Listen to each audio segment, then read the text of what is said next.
So I want to talk with you a little bit about one of my favorite passages in the Bible, Isaiah 56, verses 6 and 7. This is the familiar passage where God says, "My house shall be called a house of prayer for all nations." But there's so much in it that I just want to unpack a little bit of it for us to give us a little bit more vision and teaching on what God wants in his house. So here we go. I'm just going to read it and talk through it for just a second. Here's Isaiah 56, 6 and 7. "And the foreigners who join themselves to the Lord, to minister to him, to love the name of the Lord, to be his servants, everyone who keeps the Sabbath and does not profane it, and holds fast my covenant, these I will bring to my holy mountain. I'll make them joyful in my house of prayer.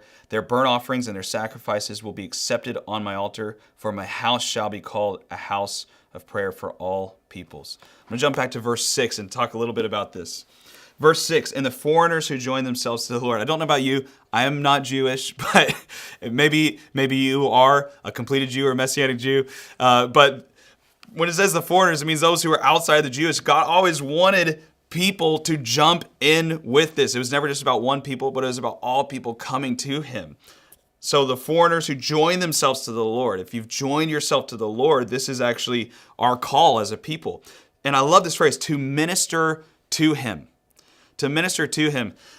Many times we think of the word ministry and we think about ministering to people, praying for the sick, maybe helping people out.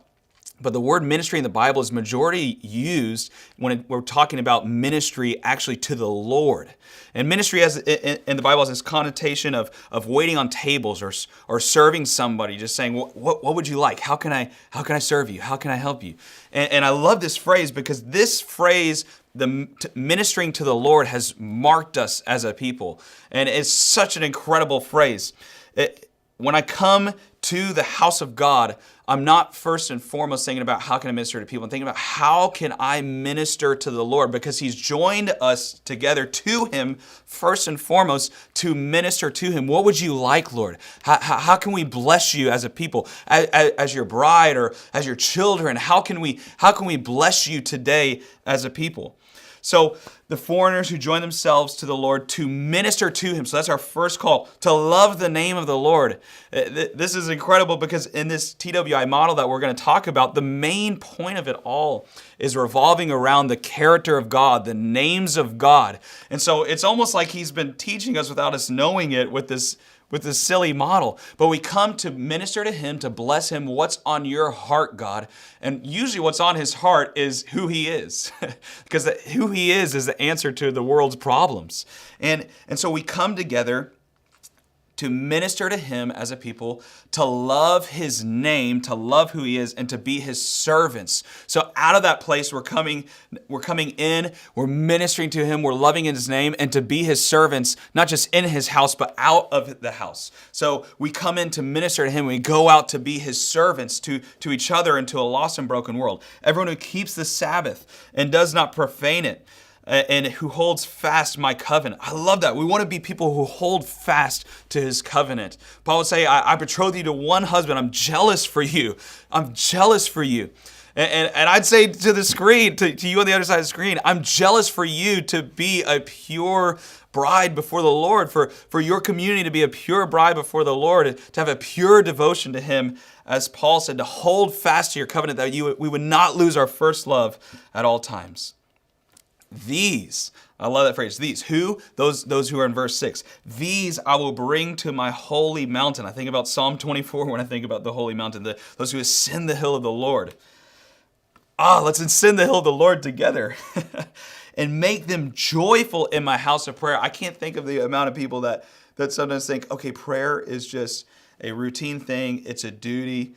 And it really, for me too, it's become a duty at times. For me, I've felt dry. For me, I've felt, what am I doing here? But the more it becomes about ministering to him, the more it becomes about loving his name and coming to just encounter him, we will actually find joy in the house of prayer when it becomes less about duties, less about outcomes, less about our prayer list, which are all wonderful. We're going after those, but they're secondary to encountering the one who invited us in the first place to meet with him.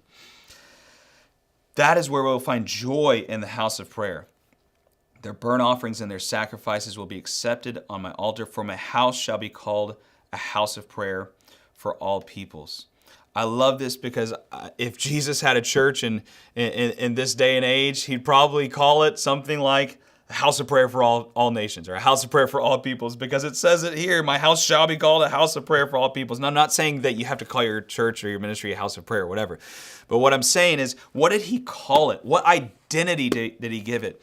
When God calls someone something, or he gives a name to something, it's putting an identity on them. And we just did a video on what is prayer, but I just want to break it down again.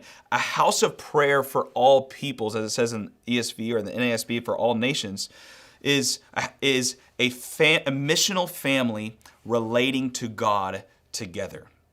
So a house, we are a family. We are a people. We are relating to each other of prayer. But we're not just relating to each other. Ultimately, we are called to be in relationship with God together. We're called to be in relationship with God together. And we're called to bring people into this relationship with God and with each other. And I love this phrase because it kind of marks again our Antioch ministry philosophy, which is encounter, disciple, mission. A house, that's the disciple part of it. Prayer, that's the encounter part.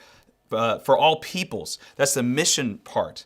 And God was stamping his identity on what would be his people throughout all of eternity, that we are to be a missional family relating to God together, that in all things we're looking to him, that he is the first place. We're here to minister to you together. Let's just, hey friends, let's learn how to minister to him together. Hey, you don't know him? Hey, come on in and let's minister to him. Let's encounter him. Because if the world encounters him, then they'll be able to jump into the family with him, and there'll be nothing that we desire but him.